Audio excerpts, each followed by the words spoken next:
Hello, neighbor. Happy Monday. Happy Moonday.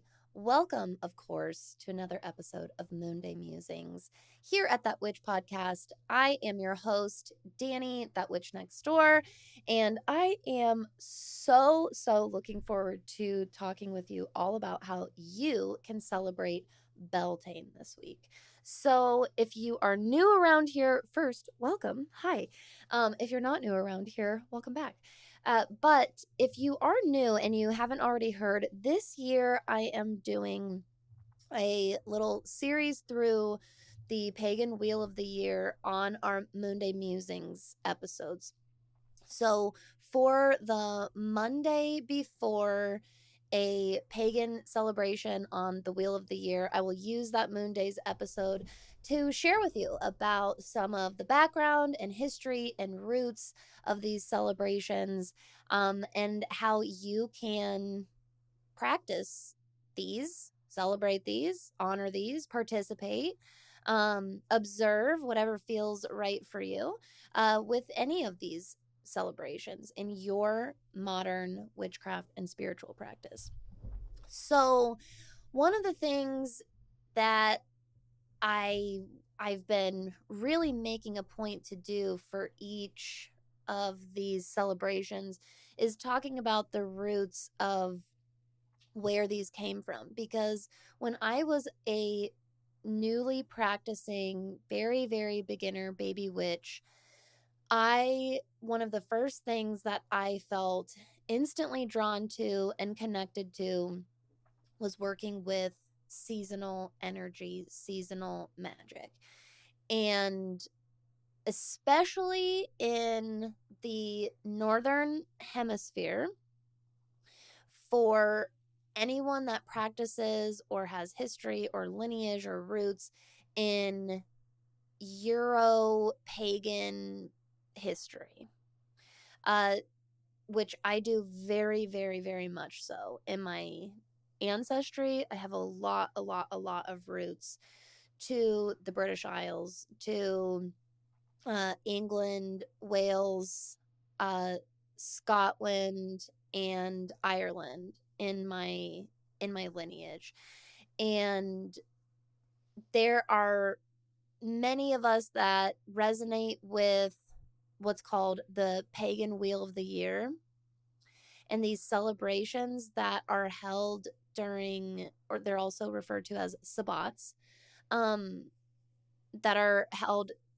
There are a total of 8 of them, and 4 of them coincide with the solar cycles of the year, and the other 4 coincide with the lunar cycle of the year. And this in and of itself was not an ancient practice. And I think that the Pagan Wheel of the Year is presented that way. And that's how I really came into learning about it. I was definitely one of the many people that learned about the Wheel of the Year. And because of the way a lot of articles or books word the historical information, or the way that a lot can kind of gloss over or use very vague terminology when it comes to the roots and the history, I believed again, I don't know if I want to say I was led to believe, or just based on my own interpretation, I ended up believing for quite some time that the Wheel of the Year in and of itself were all 8 of these celebrations that were all celebrated by our quote-unquote ancestors. And here's the deal. In its own way, that is true. What needs to be specified, and what I really like to specify in my little exploration of the history here for you, is that these are actually the word ancestors, and our ancestors celebrated or honored or worked with these festivals. That is hugely broad. Hugely.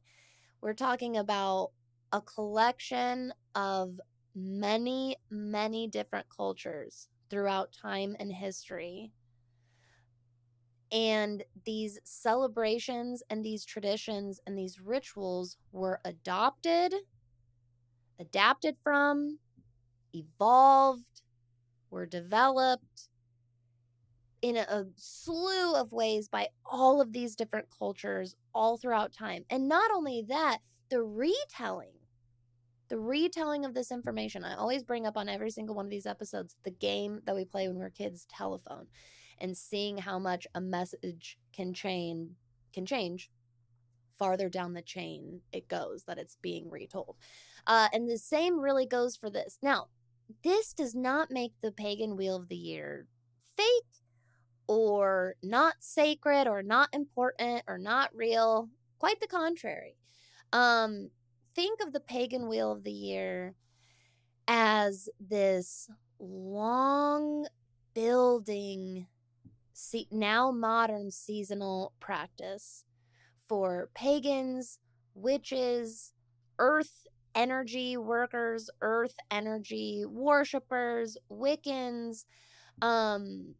These are like, just like a lot of our other modern holidays, totally outside the occult or spiritual realm, whether it's Christmas or Easter or Valentine's Day, like St. Patrick's Day. Like, literally all of these holidays have these very, very colorful pasts and histories. And our modern interpretation and celebration of them is this massive, massive collection of millions, if not billions, of people across time and space practicing these, passing on the stories, adapting it and evolving it in their own way. Later on, ingesting the history, the archaeological evidence or documentation left behind, and interpreting it, which only, a human interpretation is still that of a human interpretation. And then the retelling of that interpretation. Over time, this has morphed all of these celebrations quite a bit. But there are many, many deeply ancient roots. And these roots ultimately lie in the physical locality and energy around the peoples celebrating them. And I like painting this big picture before we go into the history, because ultimately that's what it's still about to this day. So it's great to learn about the history, be really informed, as accurately informed as we can be at least, and then step away from that, look around. Where do I live? What is my community like? What is my geographic location like this time of year? What does that energy feel like for me right now? Your emotions are one of the first indicators of that. So wherever you live in the world, this time of year, the weather around you, the plants that either are or are not alive, the animals, like all of these different aspects of the nature, the physical nature around you, how do those things make you feel this time of year? And that can start giving you an indicator, an intuitive indicator about how you can utilize this energy in your own modern spiritual practice. Okay, so let's talk Beltane specifically. Beltane was a fun one to do research on. This was kind of my favorite one so far. We started with the first Pagan Wheel of the Year celebration for this calendar year in 2024. That is not technically the beginning of the Wheel of the Year. So I did cheat a little bit, but we'll be explaining that as we go. Technically, Samhain or Halloween, All Hallows Eve, is the new year, is the start of the Pagan Wheel of the Year. It's the witch's new year, many people refer to it as, and then Yule on the winter solstice, and then Imbolc. But we'll be getting into Samhain and Yule at the end of this year, because I started this series with the modern calendar year. So we started with Imbolc. We made our way through Ostara last month in March, and now here we are at Beltane. And Beltane is fascinating because Beltane is the opposite on the wheel of the year to Samhain, to Halloween. This is that halfway point. And Samhain and Beltane both represent the two transitionary points on the wheel of the year when the veil is at its thinnest. And Samhain gets all the glory for this. And don't get me wrong, I was born on October 30th. Halloween is my absolute favorite day of this entire year. The history, all of it. I can't wait till I get to do the Samhain episode. But it does not deserve all the credit. This is the only day of the year that the veil is at its thinnest. This is the other one. It is as equally thin this time of year. In fact, one of the books that I started some of my research from, this is called The Magickal Year, A Pagan Perspective on the Natural World by Diana Ferguson. I overall like this book. We'll get into that in a little while when I talk about references, but I loved the way it described how thin the veil was. It is now that the veil between the other world and the world of man thins to gossamer fineness, allowing a glimpse of, or even access to, the other side. Oh, gossamer fineness. I loved that. So this is just as spiritual of a time, psychically sensitive of a time as Samhain. And ancient people did a lot of protective work during this time. So we'll get into that in 1 second. So, okay, Beltane itself overall seems to be credited most with an Irish pagan or Gaelic celebration. And this was based on the lunar cycles, the Earth's lunar cycles, okay? And this is when the moon, so the relationship between the sun and the moon, this is the time of year known as the dawn of the year. So Samhain is when the sun dies and we start seeing shorter and shorter and shorter days. And Beltane is that significant summer is absolutely coming. We have physically been seeing and witnessing and experiencing more and more light. Our ancient ancestors in many, many, many parts of the world during the Paleolithic era measured days from evening to evening. And so sundown was considered the beginning of the day, the end of the previous, the beginning of the next. And this is why Samhain on the Pagan Wheel of the Year is attributed to or connected to or associated with the concept and themes of sundown and new beginnings. Yule is like, or wait, hold on, I'm jumping ahead. Sorry. Samhain is dusk or sunset. Imbolc on February 1st and 2nd. Imbolc is midnight, okay, when we are at our darkest sky. And we're primarily, some of our longest nights are occurring. And moonlight is illuminating more of the part of the day than the sun is, because the days are much shorter than the nights during that time. Then Beltane, this time of year, is considered the dawn. And when the sun begins and the days are longer than the nights, and the sun begins being the primary illuminator. And Lunaza, which is August 1st-ish, this is considered to be midday or kind of like high noon when the sun is at its most prominent, most biggest peak.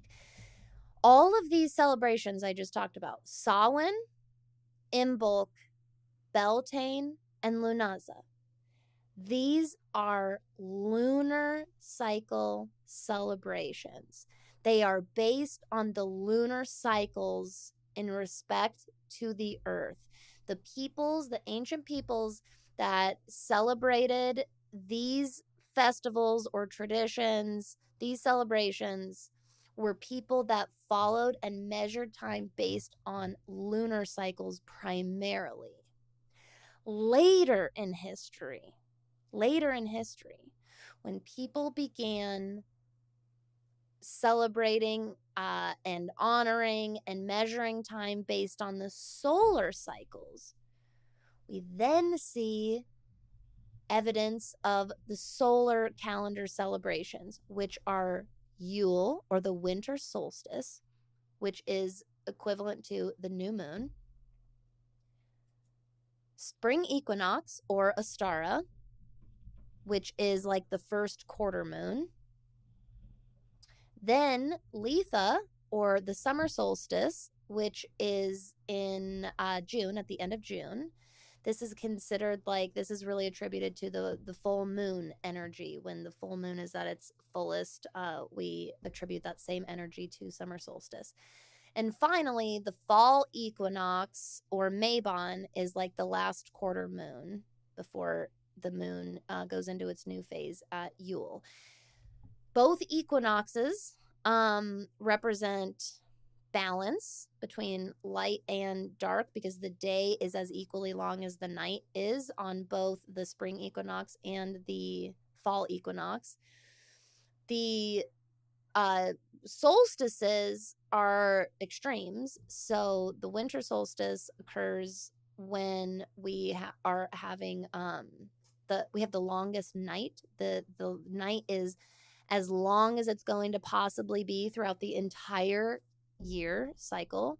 And its opposite, summer solstice, the day is as long as it possibly gets throughout a whole entire year cycle. What's interesting is, when I wrote this out, and you may have noticed as well, the peoples that celebrated lunar cycles, we attribute and a lot of the magical or spiritual significance and correspondence to these lunar sabbats are these sun analogies and these sun correlations. Samhain being when the sun sets, Imbolc being midnight, Beltane being dawn, Lunaza being midday, and in its opposite, the solar calendar celebrations, Yule being the new moon, spring equinox being first quarter, summer solstice being associated with full moon, and Mabon, fall equinox, being associated with last quarter moon. How interesting that we see those opposites and those polarities, those opposing connections with each. The lunar celebrations being connected to solar analogies and solar energy, and the solar celebrations being equivalent to or associated with lunar cycle energies. Very, very fascinating. And all in and of itself is evidence of that universal law of polarities, duality, opposing forces coming together to create one whole. It's very, very beautiful and very poetic. So, Beltane being associated with dawn. And again, dawn for ancient people was in a lot of ways the midway point of the day, since sunset the day before was actually the beginning of the day. By the time we get to dawn, this is kind of the halfway point of the day before we get to sunset later on when the day ends. And this is why Beltane is very associated with like heights, being on in a peak or a midway point. This is very, very attributed with the height of spring and the absolute, yes, summer is coming. Some even say that some ancient and historical societies also looked at Beltane as this was the start or the beginning of summer. So in my other book here that I want to read from, this is the Hearth Witch's Year. I've read from this on at least our last episode, possibly Imbolc as well, but I know I definitely did on Ostara. The author here, Anna Franklin, I really like the way that she wrote her book here. She gives a lot of really helpful resources and references and citations for what she's for her historical information that she's giving you, and you can look right at those footnotes or the back in the or not the index, the bibliography, and you can go track down these resources for yourself, which I've done a couple of times in this book, and it's super, super helpful. So I just like how Anna Franklin is able to explain the history accurately, but still really concisely. So I'm going to read here from the May Day / Beltane section in the early May portion of the Hearth Witches year. May begins with the modern pagan festival that is usually called Beltane. We know that in pagan Ireland, the 1st of May was called Beltane or Beltane, though we don't know much about how they celebrated it. The earliest reference to it is believed to be in the 10th century Samas Cormac, or Cormac's Glossary, which describes cattle being driven between two fires the Druids made for luck. Here's a quote from Cormac's Glossary that she gives us here. Beltane, i.e. May Day, i.e. lucky fire, i.e. two fires which the Druids used to make great incantations, and they used to bring the cattle as a safeguard against the diseases of the year to those fires. They used to drive the cattle between them. End quote. Then Anna Franklin, the author, continues with, Cormac derived the name Beltane from, quote, lucky fire, though elsewhere in the text he speculated it might come from Bile, an idol god. While teen means fire, Bel could be translated to bright or lucky, or it could be connected to the Gaulish sun god Bel or Belenos, whom Julius Caesar identified with the Greek / Roman sun god Apollo. We can safely assume that bonfires played a part in these celebrations, a continuing custom well documented in succeeding centuries well into the 1800s. So, this Cormac's Glossary, which we believe to be the earliest reference to Beltane celebrations, specifically attributed to ancient pagan Irish people. Cormac's Glossary it's very similar to Venerable Bede we learned about in the Ostara episode. He was a chronicle. These were very often Christian monks whose job it was to document everything, from what they were currently doing to history. And this included not just their own personal history, but the histories of the peoples that used to live there, that maybe they took the land from, or had moved on. There, it depends on the situation, but this was very, very common practices where we get a lot of our earliest written documentation from. Bear in mind that ancient chronicles, and this goes for modern historians and everywhere in between, but again, we still have a human being retelling a story through their unique perspective. As of today, we don't have any written evidence directly from the people that Cormac, for example, was writing about. So this was a retelling of a person who didn't belong to that culture and was documenting about it. So that's what I like about how honest and truthful Anna Franklin, the author, is in this book. She straight up tells you when we do or don't know something about an ancient practice or ritual or tradition or group of people. And there are so many people to this day that, whether you're reading a blog article or a passage in a witchcraft book, that use these statements that make it sound like, oh yeah, we already know this. This is what ancient people did. And it's very vague, very broad, very matter of fact sounding. And it's really, really easy to just get sucked into like, oh, that's exactly what this was. And if you're like me, and you go along and you continue this path. And you kind of have this rude awakening at one point where you learn from other witches or other practitioners that are like, yeah, that's not actually true. It wasn't, we don't actually have the evidence backing that up. We have, again, this is just a really accurate representation of what I'm talking about. This taking in of the historical information as best you can, getting to as close of a primary source as you possibly can, which can be really difficult depending on where you live and your resources and how much time that you have. And taking that historical information that you learn and coupling it with, like I said, your own natural, intuitive feelings, sensations, and understanding of this season, of this time, of the year, right now, wherever it is that you live. So you kind of pair these things together. The history is important, but take everything you read with a grain of salt and recognize that these are essentially humans upon humans upon humans retelling stories through their own unique perspective for thousands and thousands of years.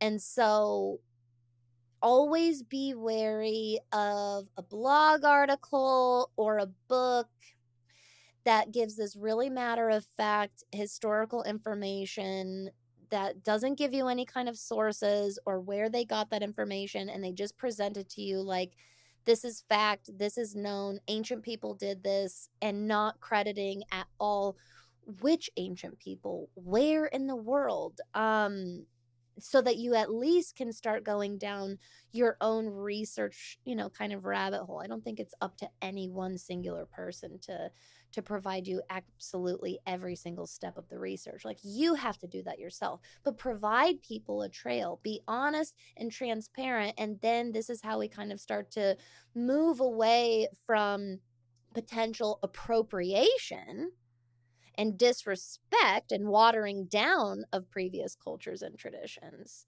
And we're actually educating ourselves, being truthful, transparent, authentic, respectful, which these sacred celebrations absolutely deserve because they are very, very sacred.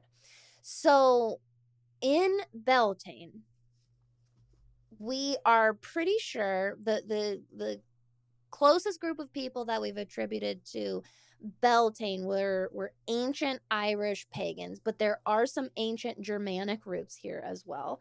And therefore, because of the history in ancient British Isles, there's a lot of faerie folklore associated with Beltane that is really, really, really fascinating, and it could be a whole entire episode in and of itself. So I'm not going to be able to get into a ton of it, but as much as we think of Samhain as being, the veil is thinning and ghosts and spirits are about, and we know this history of ancient people doing protective rites and rituals because restless or even mischievous or even malignant spirits were floating about and looking for weak or vulnerable souls to do their bidding.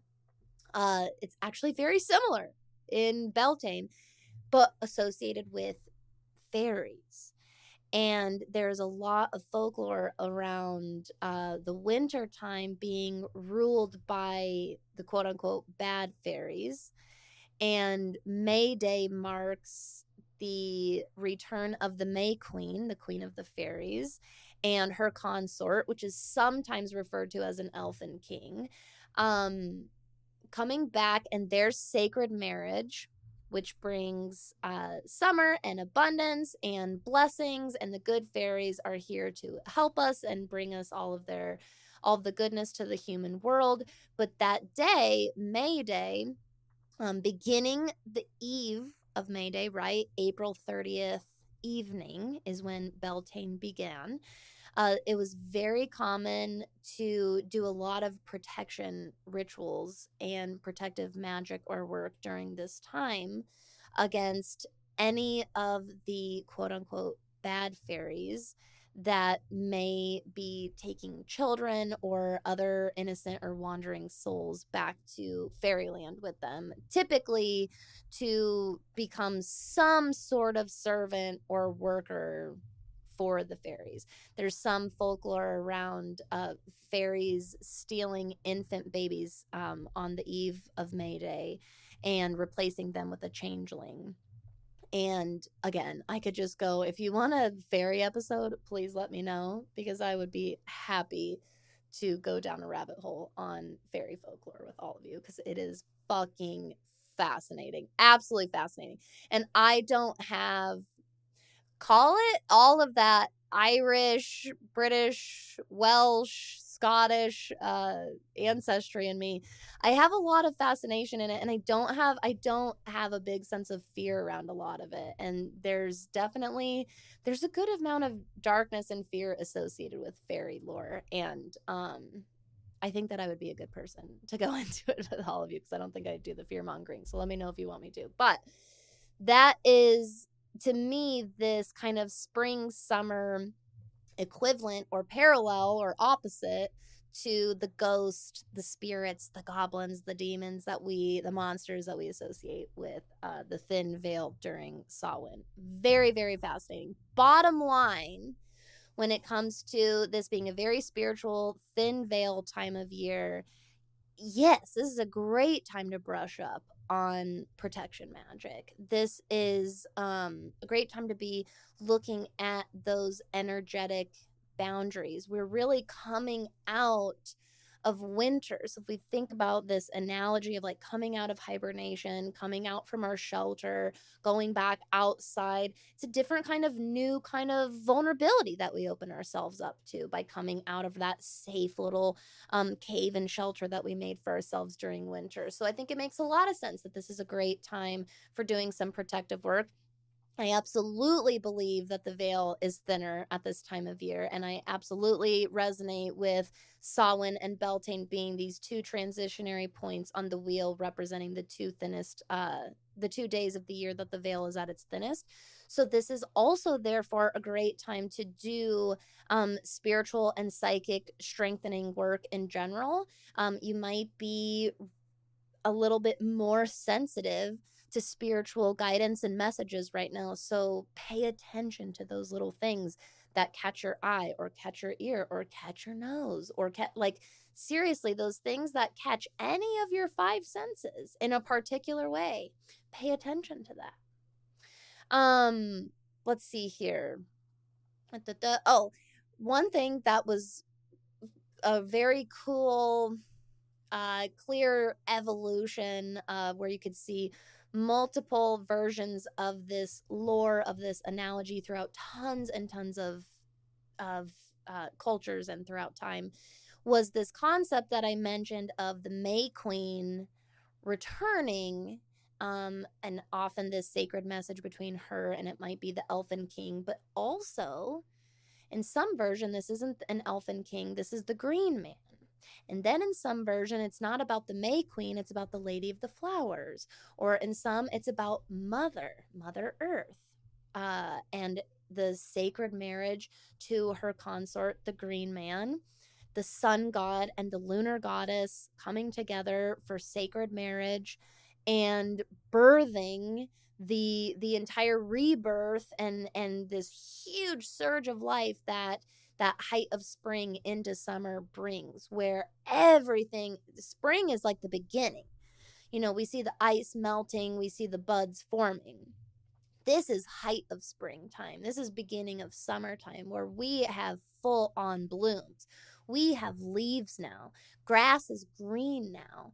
Bugs are out now. Things like that. Like life is not just like starting to rear its head and like pick up. It is all around us now. And so that's why Beltane is so heavily associated with fertility and abundance. Now, as for the fires, right? So in Anna Franklin's The Hearth Witches Yearbook, in the passage that I read you, one of those earliest references we have were of this tradition or this ritual that the Druids would do, where they would light and rear these two fires. They'd create and build these huge fires, and then they would pass cattle between the two fires as a way of purifying any potential coming of disease or harm, essentially saying for a healthy crop, a healthy harvest, healthy livestock, and right food source all throughout the rest of the year. This is the time of most abundance. In a lot of ways, these rituals on Beltane were all about, like, we want as fruitful of a year as possible. Our intentions are for as fruitful of a year as possible, with as minimal problems or obstacles as possible, because the more fruitful time of year you had during spring, summer, and early fall for these ancient peoples, the safer your winter time, your late fall into winter, was going to be. You would have a lot more food for storage. You and the people would be much more nourished going into winter. You have reserves, okay? So this beginning in Beltane, utilizing fire as a symbol for purification, but also fire and the smoke that comes from fire carries our intentions up to the gods and the cosmos and the celestials. So this was a very, very common practice by ancient people that we still see to this day with anything that utilizes fire or smoke in witchcraft. We really see this as manifesting or carrying our intentions out into the universe. So this is why you will see fire, candle magic, very heavily associated with Beltane this time of year. And finally, the maypole. We can't talk about Beltane without the maypole, of course. So, first of all, the maypole has roots in many ancient cultures throughout history. Delete the word Beltane and just research or just Google search the word maypole or maypole history, and you're going to get a lot, you're going to get plenty of articles that still mention Beltane and May Day, of course, because it's so heavily associated with that. But there have been other cultures that utilize a pole or a living tree that was usually stripped of its branches and leaves, so it looked like a pole, that was adorned in flowers and ribbons or rope, and people would dance and sing and dance around, and all while simultaneously wrapping this pole. And if you have ever read a spell book or even seen a bundle of herbs that was wrapped in rope or cord, the act of binding something with string, ribbon, cord, rope is very, very sacred, old magic that is still very commonly used to this day.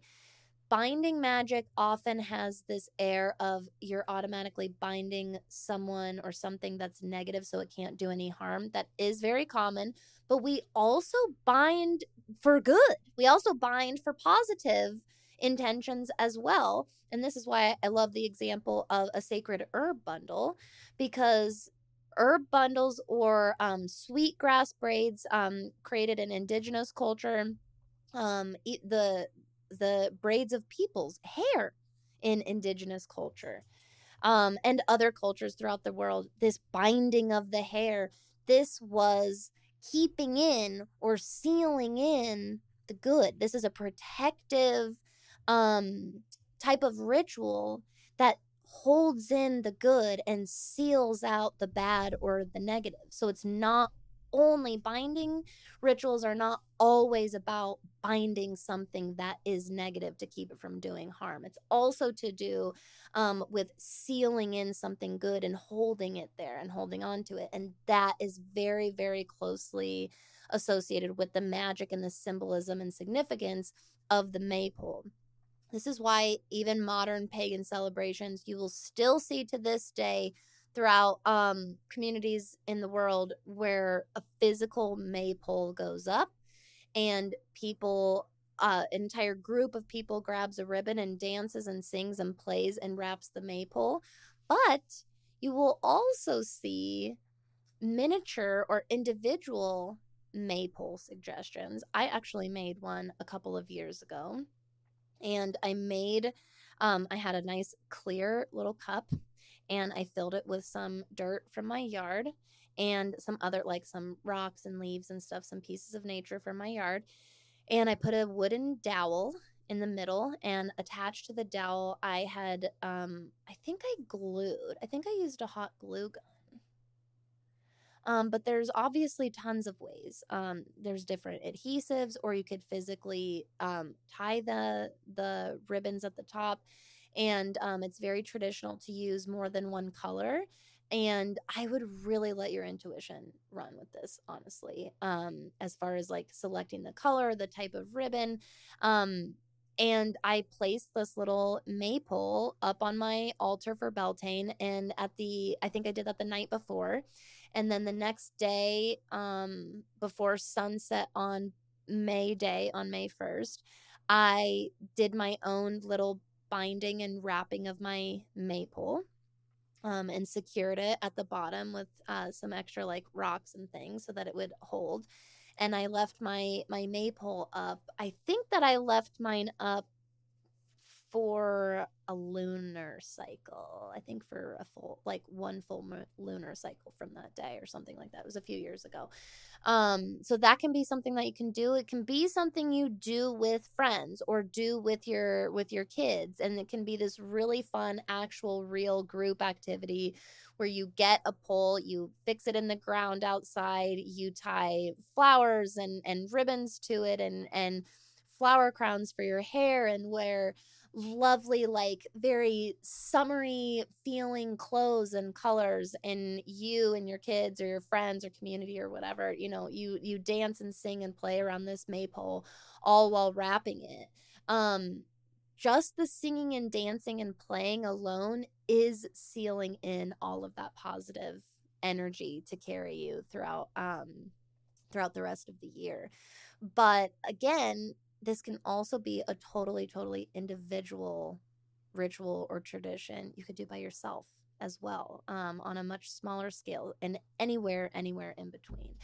So when it comes to working with Beltane, to sum up here, we are very, very much associated with and close with the energy of fire right now. And especially if you are really needing that element of fire in your life, this is a beautiful time to connect with fire, knowing that the veil is thin.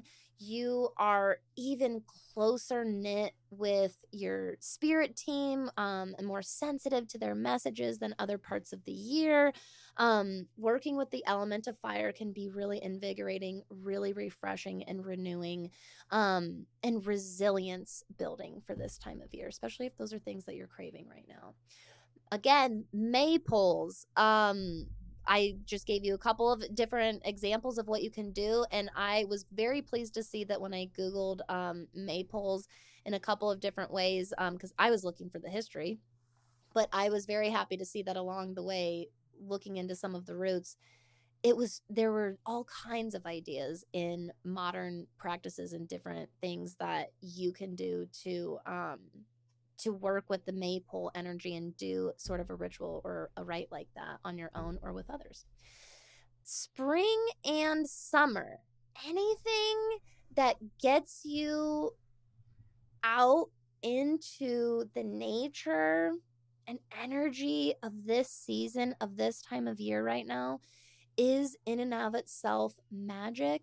And that in and of itself is honoring and working with the energy of Beltane. So whatever spring means to you, whatever summer means to you, open up, breathe that in, let that in right now. That by itself can be a beautiful way of working with and honoring Beltane this week. Again, anything that works with nature, nature spirits like fairies and what were some that I read about here in the magical year. And I'll finish out by talking about my couple of references here that I have that I'll link for you.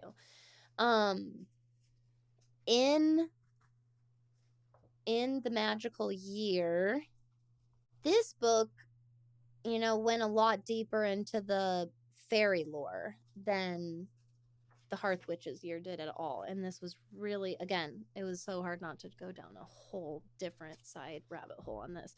But I really like this under the Beltane section, called The Gates of Dawn in this book, under the Elves and Fairy section. I thought that this was a very good introduction to the realm of fairies and would pique anyone's interest, like it did mine. So, the fairy community is aristocratic and hierarchical, having a queen and sometimes an elfin king ruling over various classes of fairy. The fairy queen of Irish and British tradition is Queen Mab or Med. Among her court are elfin knights, and further down the social ladder, there is the fairy shoemaker, which is the leprechaun, the Laith Brogan, or artisan of the brogue. There are also helpful brownies, malicious goblins, and the puka or boggart, which is the boogeyman or the prototype of Puck in Shakespeare's A Midsummer's Night's Dream. Also the bean seed. Sorry, some of these I'm definitely not pronouncing right. I apologize. The banshee, and the banshee, whose wail can be heard when someone is about to die. So all of these are different versions and entities, and falling in different branches of the giant tree that is the fairy realm. Is absolutely fascinating. Again, let me know if you want a fairy lore episode. I am down. So, learning about fairies, working with, learning about their lore, working with fairies, or just the images of fairies, or building a fairy house. I don't personally, again, subscribe to the fear mongering about fairies, but if you, I stress this, if you do feel uncomfortable or this weird dark energy or fear or uncomfortable or discomfort around fairies and any kind of fairy spirit, don't work with them. That is okay. But if you feel very drawn to the fairy realm and learning about this and this energy, and you feel held back sometimes because you're like, well, people keep telling me it's really dangerous and dark, I think I'm going to encourage you to do what I do anyways, which is do your own research. Researching is not going to do you any harm, okay? There are all kinds of nature spirits throughout all different pantheons and mythologies. So any that you already work with or are drawn to or resonate with, learn specifically about the entities or deities or spirits in that pantheon, that culture, that mythology associated with nature. Deities and beings of the sun, deities and beings of the moon, of the grass, of the trees, of the flora, of the fauna, okay? All of this is a beautiful way to work with the energy of this time of year and Beltane. And then again, any type of, very similar to Samhain, this is a great time for spiritual work, spirit communication. Doing divination or necromancy, which is divination by speaking with or communing with the dead or those that have passed on. Divination with anyone of the spiritual realm. Simply doing intuitive, like intuition strengthening exercises right now. This is a great time for that because the veil is very, very, very thin. Pay attention, like I said, to those little nudges that you're getting right now. And then finally, protection and abundance. This is a great time for reevaluating and renewing some of those energetic boundaries. This is still an excellent time for spring cleaning. Out with the old, in with the new, sealing in all of that wonderful energy you've done with protective work. And of course, calling in and celebrating abundance and the concept of fertility, which you can take directly. Like if you are trying to conceive, or that's something, if you want to do any kind of fertility, baby, pregnancy magic, that's obviously, this is a wonderful time for it. But also fertility in the much broader sense of abundance, prosperity, a fruitful land, a fruitful time. All of those different intentions are abundant in and of themselves right now. And this is a very easy time to look around seasonally, physically, where we're at and practice this simultaneous calling in of abundance with gratitude practice of what we already have.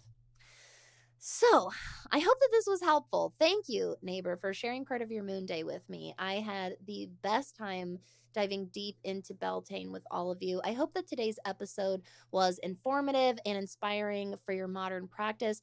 Remember, look at the seasonal evidence around you and let your intuition guide you. Do your research, learn from as many sources as you can, and don't listen to your own inner compass without giving in to fear mongering simply because it's fear mongering. This is a collective individual journey that we are on as solitary modern witches. So I'm very, very honored to be even a small part of that. And I want to thank you again for your time today. I can't wait to see you next time here on That Witch podcast. Oh, you can find references in the show notes below, the resources that I listed.